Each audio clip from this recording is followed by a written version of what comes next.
Hello, everyone, and good evening, and welcome to a Tuesday evening. Once again, Kabbalah lesson. Hope you guys are all well. Today, we're going to carry on with what we started last week, which is the article called Love of the Creator and the Love of the Created Beings. And we're going to carry on from the subtitle, and to cleave onto Him. Now, before we carry on, though, this weekend we've got a congress starting on Friday. So if you're in your tens, if you're in a group, you're studying with B'nai Baruch, that is, it's very important for us to prepare for this congress because it's going to be a world congress, it's going to be virtual. And so this intense, Friday, Saturday congress period will give us actually a good impression. So what we can do is carry on with the article, and I think this article is also a good preparation for the Congress. So from here, let's carry on, but keep in mind that we have a Congress, and if you want to watch it, you can always watch it on kab.tv, so that's KAB.tv. You can watch it in the English channel there, and if you're in your tens, I'm sure you'll probably have access to the Galaxy or the Arvut network, where you can actually watch all the lessons there. All right, so be in touch with your groups, and hopefully we'll have a great congress, including cultural evenings as well. So let's get started. So the love of the Creator and the love of the created beings. Now, before we spoke about this article, and I said, sometimes Kabbalists explain things in such a way that it sounds to us a bit old-fashioned. But what we have to understand here is that the wisdom of Kabbalah is talking about only the laws of nature and how a person needs to balance him or herself within nature so that one can feel and perceive this upper force, the Creator. It doesn't matter what you call it, whether you call it light, the Creator, the force, the upper force, God. There's only this system that we're living in, which is controlled by this force. And the nature of this force is bestowal. And this is why the Kabbalists are urging us to change our nature in order to feel this force so we can actually adapt ourselves to it. And if we adapt ourselves to this, then what happens is we find balance, serenity, and basically live in a sense of perfection. And this is what the purpose of life is, as Kabbalists explain to us. So the article is talking about the love of others, and it sometimes feels a bit weird when we're talking about it, especially at our age. But what we need to understand here is that this is not the kind of maybe the love or what you imagine in your mind, but this is actually a concept in nature where nature is acting in such a way that it is bestowing to each other. We also see this in the still vegetative and animate forms as well. For example, what do we have now? We have the COVID-19 pandemic. For example, animals who also have diseases, let's say in an ant colony or a bee colony. If an animal has a disease or is sick, what it does is it voluntarily isolates itself from the rest of the pack because it wants to protect the society, protect the community. Now, in humans, we don't see that. If somebody has a virus, he or she just goes out, no masks, nothing. I don't care. If I've got it, you can all have the disease as well. So with respect to animals, we have a completely different perspective. And animals are actually working in balance with the whole system. And this balance is very, very important. Because we don't maintain it and we don't do it consciously, we're constantly suffering from it. The same thing goes for any animal, even a cow.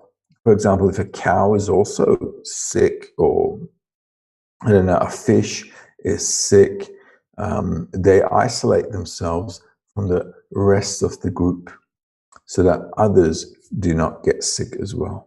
So this act of bestowal, this act of considering others before yourself actually exists in nature.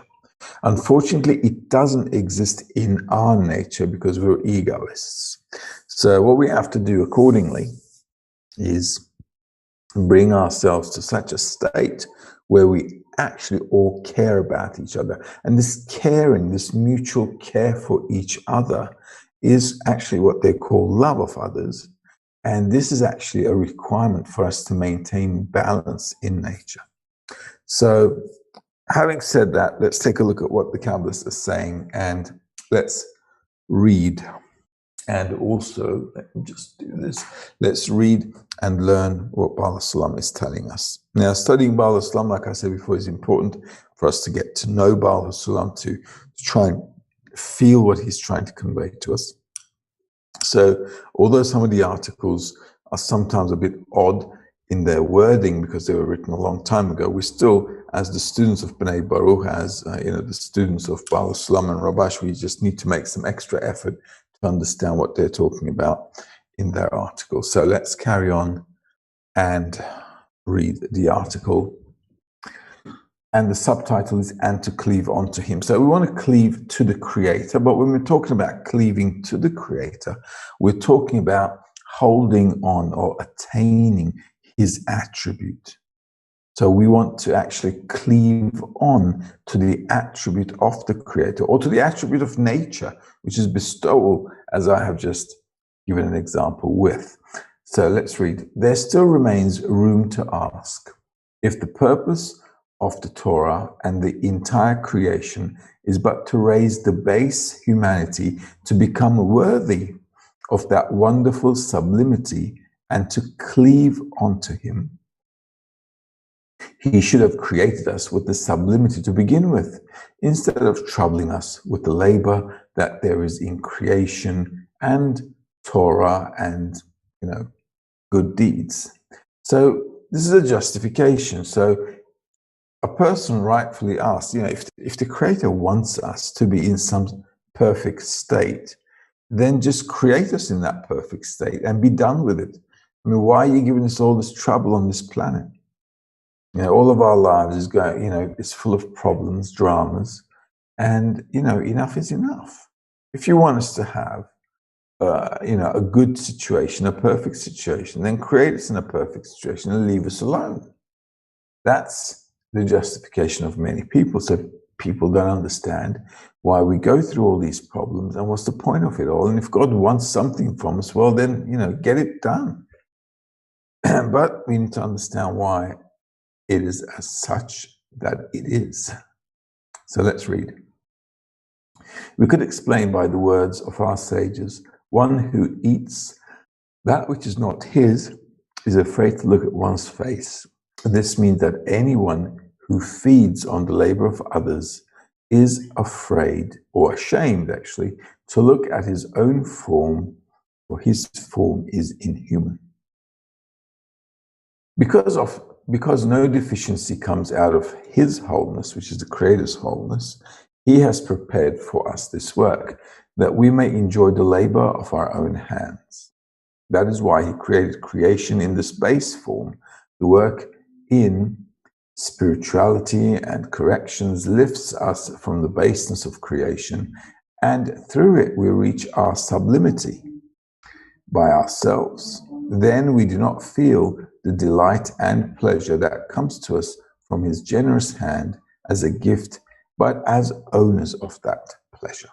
So basically, the Creator created us in a pretty awful situation, but there's a reason behind it, as it says here, because the Creator wants us to build it ourselves, so we can actually have ownership of it.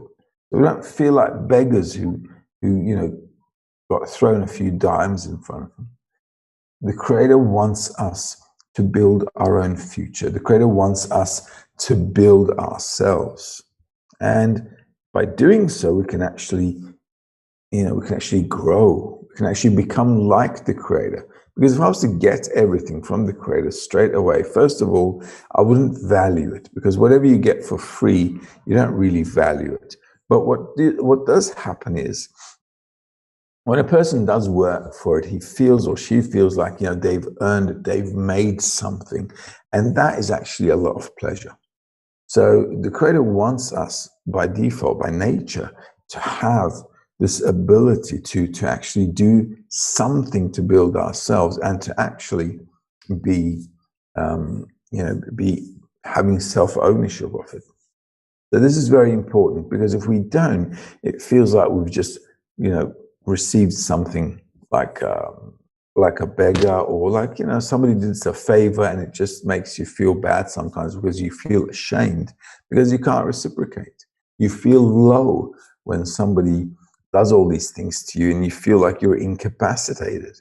So the Creator wants us to actually achieve full capacity, an absolute sublime state, and we need to build it ourselves. This is why we're not created like animals, because if the Creator created us from the beginning in a balanced state, we would be just like animals. Just like the example of a cow or an ant or a bee or a fish I just gave earlier. They live instinctively. They immediately, instinctively know what to do and what not to do. But we humans don't. So the Creator wants us to build our own lives by our own hands. And this actually makes us great. Also, it makes us great in the eyes of the Creator too. Let's read a bit more. However, we must still understand the source of the baseness that we feel upon receiving a present. Nature scientists know that the nature of every branch is to be close to its root. The branch also loves every conduct in the root. By the same principle, everything that is not in the root, the branch too stays away from, cannot tolerate it, and is ashamed by it, is harmed by it, sorry. And because our root is the Creator, and He does not receive but gives, we feel sorrow and degradation upon every reception from another. Now we understand the purpose of cleaving to Him. Sublimity of adhesion is only the equivalence of the branch with its root. And the whole matter of lowness is only the remoteness from the root. In other words, each creature whose way is corrected to bestow becomes sublime and capable of cleaving to Him. However, each creature whose way is reception and self-love is degraded and removed far from the Creator. As a remedy, we've been prepared with the Torah and our corrections. In the beginning, we are to keep it lolishma, meaning in order to be rewarded. This is the case during the period of smallness and education phase. When one grows, one is taught to observe the laws of nature, or you can call it, spirituality, the laws of Kabbalah, the laws of nature, Torah, for lishma, meaning to bring contentment to one's maker and not for self-love. So in other words, the Creator wants us to be like Him. And therefore He awakens the dot in the heart, which questions the meaning of life. And as we question the meaning of our lives, we can then search for what to do. And the meaning of life, as Kabbalists say, is to become like the Creator. And that's what it means to cleave to Him. And cleaving to Him means to bestow just like He bestows. And that is the path. And this is why the spiritual studies work, or all kinds of things that we have to do in the wisdom of Kabbalah in order to elevate ourselves, is given to us. This is how, by applying the wisdom of Kabbalah, we can actually grow to that state. We can actually go through that inner change and apply all the things that we're learning and raise ourselves, elevate ourselves to the level of the Creator. And initially, we all start doing that egoistically. We're very egotistic about it, and we start working with our ego. But as time progresses, we begin to change, and we begin to do things not for our self-concern or self-love, but for the benefit of other people. And benefiting other people is also the same thing as benefiting the Creator. Okay. Let's read the last paragraph of that portion. By that, the creature develops in the degrees of the above sublimity until one loses any form of self-love and self-reception. In that state, one's every attribute is either to bestow or to receive in order to bestow.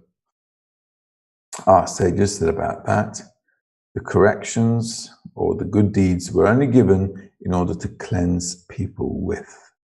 And then one cleaves to one's root, as it says, and to cleave unto him. So as we advance in spirituality, as we raise ourselves from one degree to the next, going more and more higher and more developing further and further, what happens is we start to leave this receptive nature where we're only thinking about receiving, and we begin to change it with caring for others, love of others, and bestowing. And love of others and bestowing is, if you look at the world, a necessity. Because if you look at the state of the world currently that we're in, with all the conflicts, all kinds of problems between humans, countries, people, families, everything is a big mess. And the reason it's a big mess is simply because we don't care about each other. So in order for us to come to some kind of balance, life has to squeeze us. And this squeezing process comes by the way of suffering. So humanity goes through really bad circumstances, from wars to natural disasters, even, the coronavirus, all kinds of natural disasters. If you look around the world, you'll constantly see more and more, ever more, increasing natural disasters. All the time there's something, fires, floods, earthquakes, something's always going on. And all of this is just nature's push upon humanity to make humanity understand that it has to change. And all of us should come to that understanding, that in order for us to have a good life, we have to change ourselves. Human instinct immediately tells us that when we're suffering from something, we run away from it, or we want to fix it. Like, the vaccines for COVID-19, which are not going to be very effective, by the way. So we're coming up with all kinds of vaccines to fix a situation, and it's not going to help us because we're not addressing the cause of the virus. And the cause of the virus is simple. Humanity is out of balance with the laws of nature. If we were to be in balance, we wouldn't get these viruses, natural disasters, or anything. Nature's law is balance, and it will defeat us, by the way, as it has done so before. So nature has no problem of just pushing us. And until we change, it will bring many sufferings upon us. Okay, so let's carry on with the next subheading. 2 parts to the Torah. When it says 2 parts to the Torah, Torah means the wisdom of Kabbalah first. Torah means study manual and light. It's from 2 words. So between man and God, and between man and man. So we have to adapt our relationships between people, and by doing so, it's going to be adapted to with the Creator as well, or with nature. Even if we see that there are 2 parts to the Torah, first, between man and God, and the second, between man and man. They are both one and the same thing. This means that the actual purpose of them and the desired goal are one, namely Lishma. So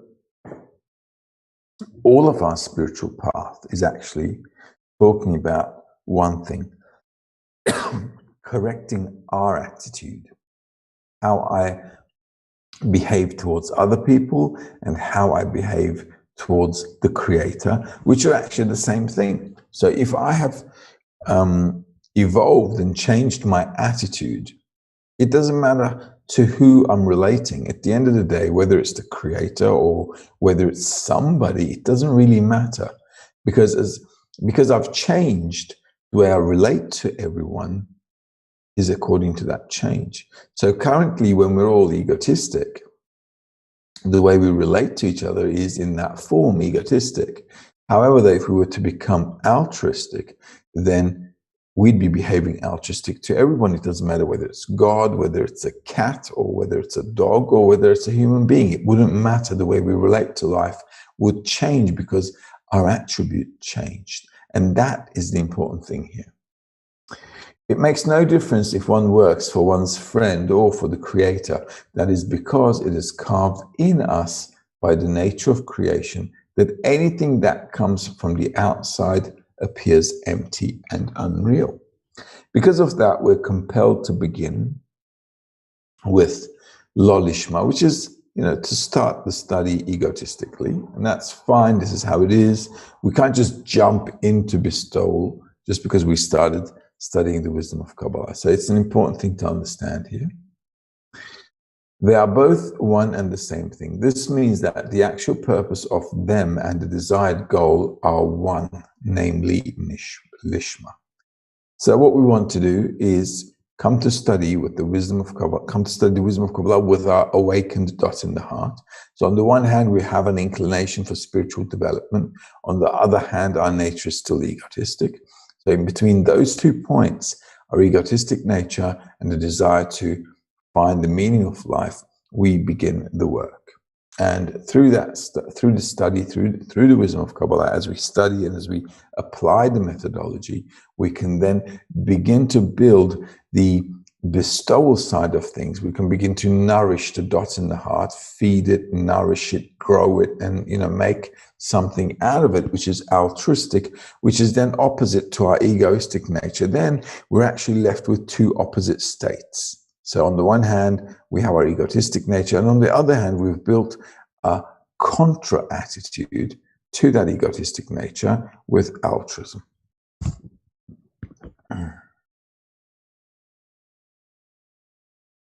Thus, when one completes one's work in love and bestowal for one's fellow person and comes to the highest point, one also completes one's love and bestowal for the Creator. In that state, there is no difference between the two. For anything that is outside one's body, meaning one's self-interest, is judged equally, either to bestow upon one's friend or bestow contentment upon one's maker. So this is exactly what I meant. If you change your attitude, if you've changed your nature, then you begin to relate to everyone with that new nature. Doesn't matter who it is.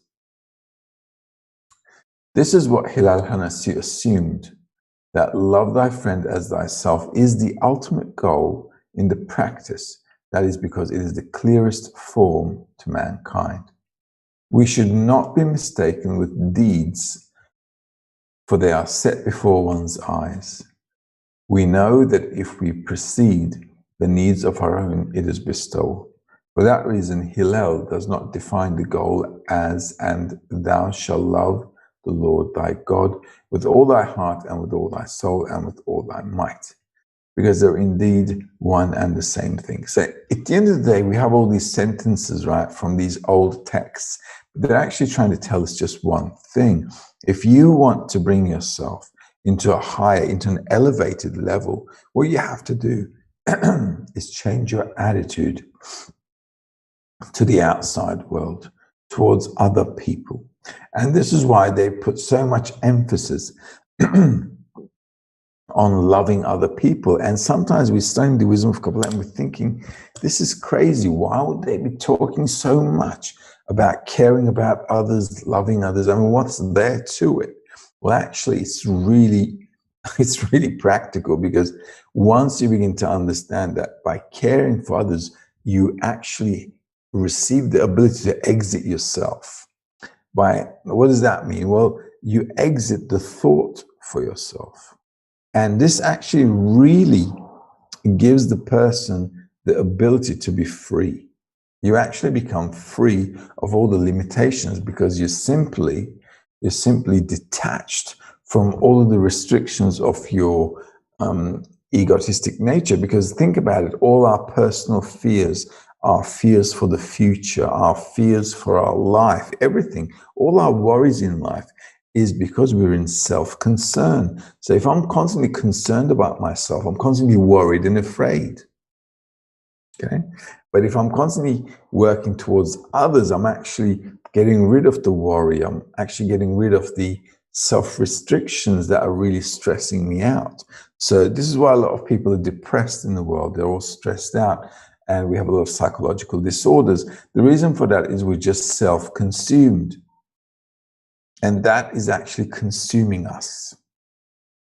So if we were to actually help others, and actually the best way to get out of depression is to go and do something good for other people, because you immediately start, not thinking about yourself. Otherwise, a person in depression means that they're constantly worried about themselves. They're constantly thinking about themselves.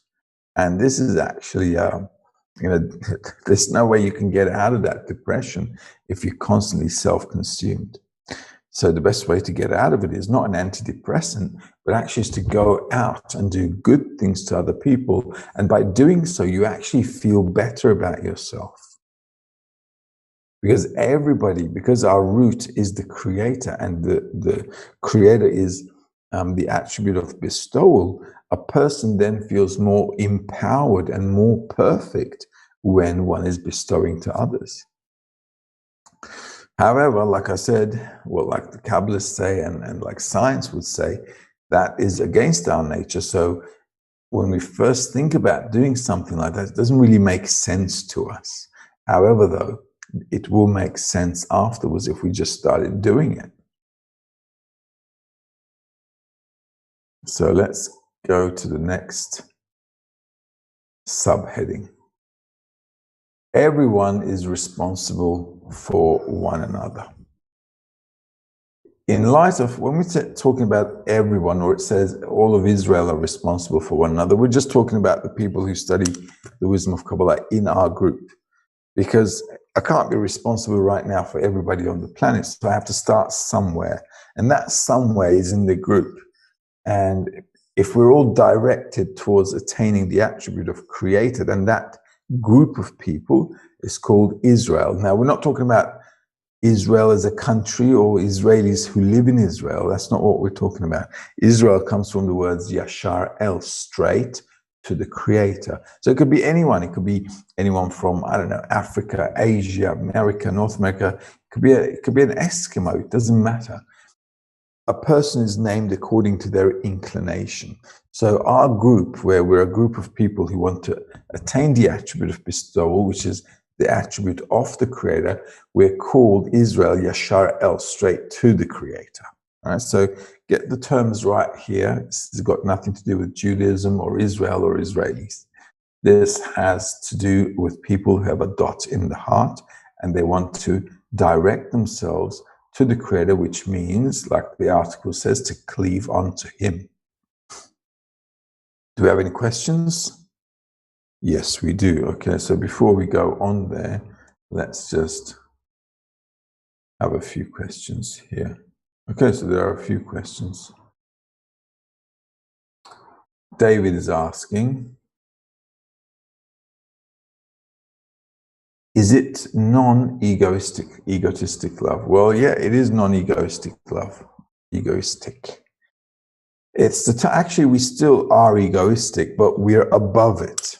So we're not actually deleting our egoism. We're actually finding a way to be above it. Then you can actually be in between two discernments. So what we try to do, what the wisdom of Kabbalah actually helps us to do, is to raise ourselves above the ego and leave our self-love aside when caring for others. Does the Creator decide our future, or do we decide? Our future is already decided because there's a purpose to creation. And the purpose to creation is to come to perfection. So that's already decided. And we don't have a choice about that. What we do have a choice about is whether we're going to do this voluntarily or involuntarily. That is choice.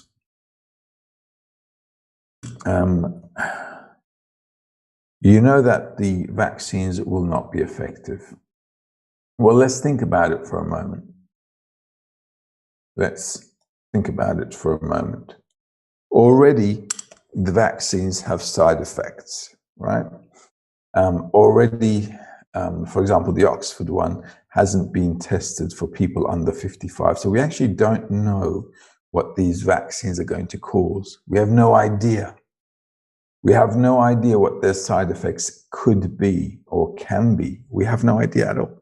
Before we can actually see any effect of a vaccine, whether it's a side effect or not, you have to wait at least 5-6 years and observe the people who've used it. Second of all, this is a virus where if you caught it once, you can catch it again. So it doesn't go away, it comes back. We're facing a virus that has gone through mutation.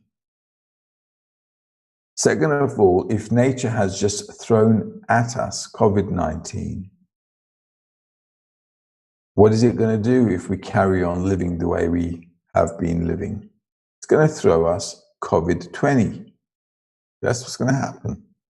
So we're going to get back to square one because humanity is trying to run away from suffering and they're not addressing the cause of the suffering. So even if the vaccines do work and they are successful, if we carry on living the way we're living, we're just going to get a worse disease or something worse in terms of natural disaster. Why? Because if you haven't learned your lesson, the lesson carries on. And this is what will happen. So the vaccine is not a solution to bettering our lives or taking us back to what people say is normal. What was normal anyway? Who knows what normal is?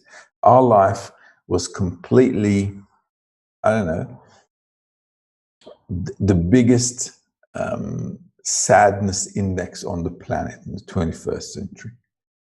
Half the planet was on antidepressants, the other half hungry and starving. They didn't have to think. They couldn't think about being depressed because they had no food to eat, so they had to think about their foods. They have to think about eating. So half the world is suffering, the other half has everything but is depressed. So our world is not going to, get any better if we don't address the situation, which is to change ourselves. So, yep, the vaccine will not be solving our problems. Does this work with animals too? If I change how I relate to my dog, do I change how I relate to the Creator? No, you have to start working with humanity. And as you change your attitude towards others, towards other human beings, then your attitude towards the whole of nature changes. I just gave it as an example that your whole approach to everything in life will change. So treating your dog better is not going to make things any, better for you. In terms of spiritual growth, I'm talking about. Here, what we have to understand is that the whole concept is between humans, because all the problems in the world are based on the relationships between people.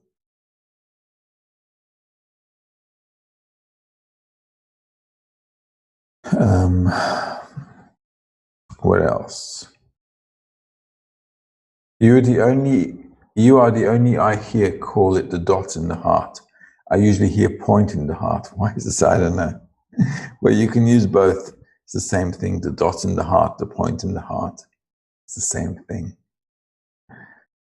In Hebrew, it's called nekuda shebalev. Nekuda shebalev. Nekuda is a dot. It's like a full stop, a dot, a black dot. So that's why I probably use the dot in the heart. But it's the same thing. You can use both. We need to think of ourselves sometimes, don't we? If not, I'd starve. You're right. So for your worldly necessities, you should think about yourself. And when we're also, studying the wisdom of Kabbalah and thinking about others, we're talking about the work that we do inside the group. So we're not running around, taking care of the world, because we can't. Everybody has family, kids. You've got to look after yourself. So you have to work for your necessities, that's for sure.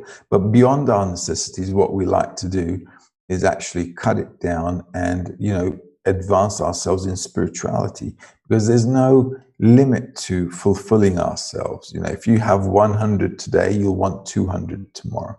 So the study and the application is in the group, and we are always, definitely working. All of us have jobs. We work, we take care of the family, we do the things that we need to really do in this life so that we can actually stay alive and have a normal life. And on top of that, we add spirituality.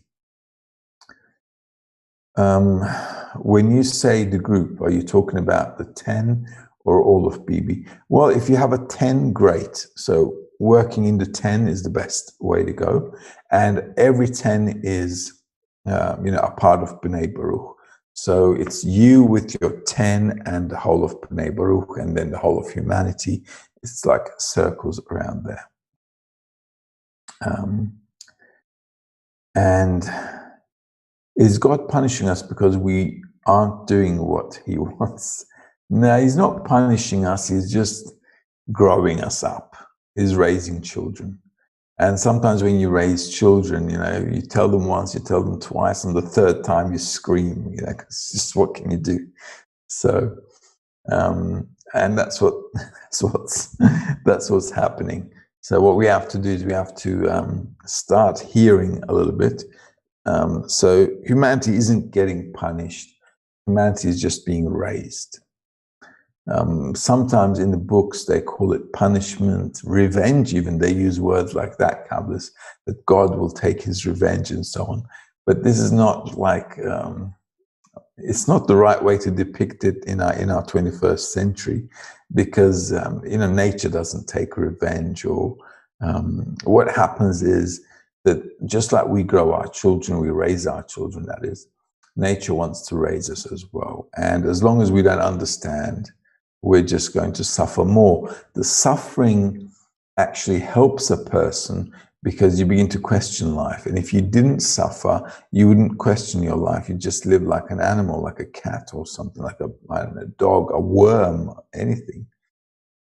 So what makes humans special is their inclination to question life, to want to know why they're living.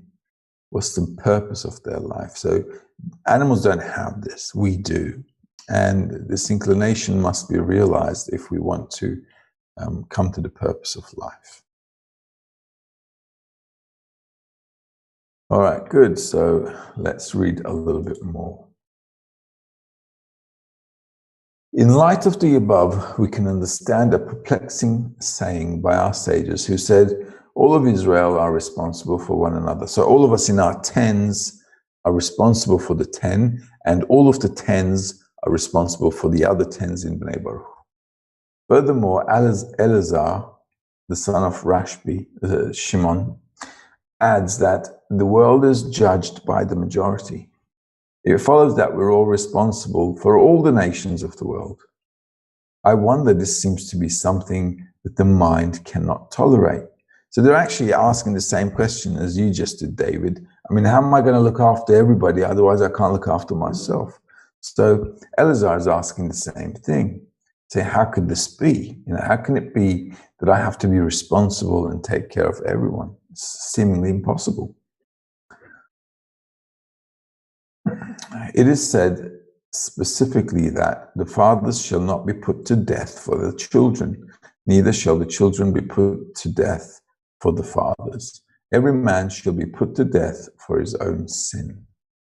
Now, like I said, sometimes the way Kabbalists express things are a little bizarre, but basically this bizarreness should not put us off, or we shouldn't misunderstand what they're saying. Okay, so basically it's saying, listen, all of us are responsible for each other, and we're all connected to each other. So for example, if I do something bad to somebody, in the office, let's say, then everybody in the office is actually affected because we're all working in the same company. We're all, working towards a common goal. Or if a group of people in society are not happy, like for example, let's say in Europe, people are protesting right now.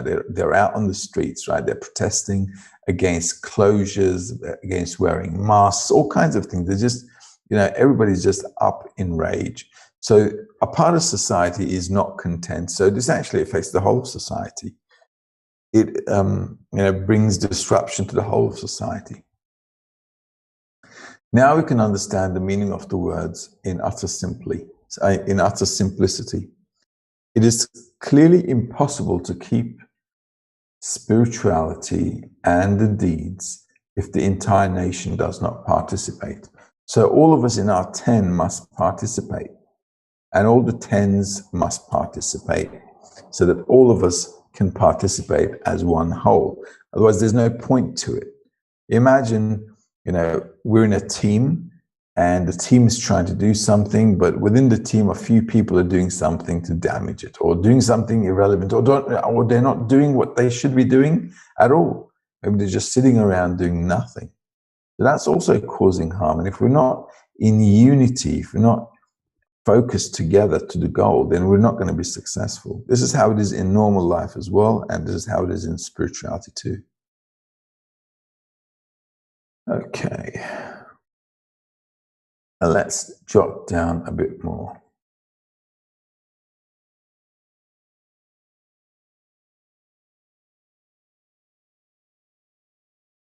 Okay. Why was the Torah given? So let's read that. So why are we studying the wisdom of Kabbalah, Torah, teaching, and light? Why was it given to a person? Why do we need the wisdom of Kabbalah? So this is important to understand. If we didn't have something to guide us, we'd probably be living like barbarians, like we're living right now. We kill each other. You see the violence all over the planet, all kinds of things. It's just, the world is just full of horrific things. And the whole idea of attaining spirituality is actually to develop ourselves, to go beyond this barbaric nature that we have. So let's read a little bit more. Now we can answer the question why the Torah was given. The truth is that the purpose of creation applies to the entire human race.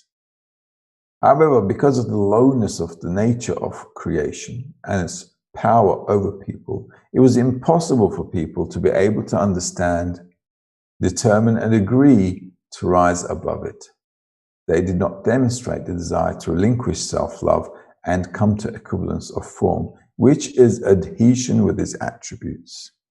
As our sages said, as he is merciful, so you be merciful.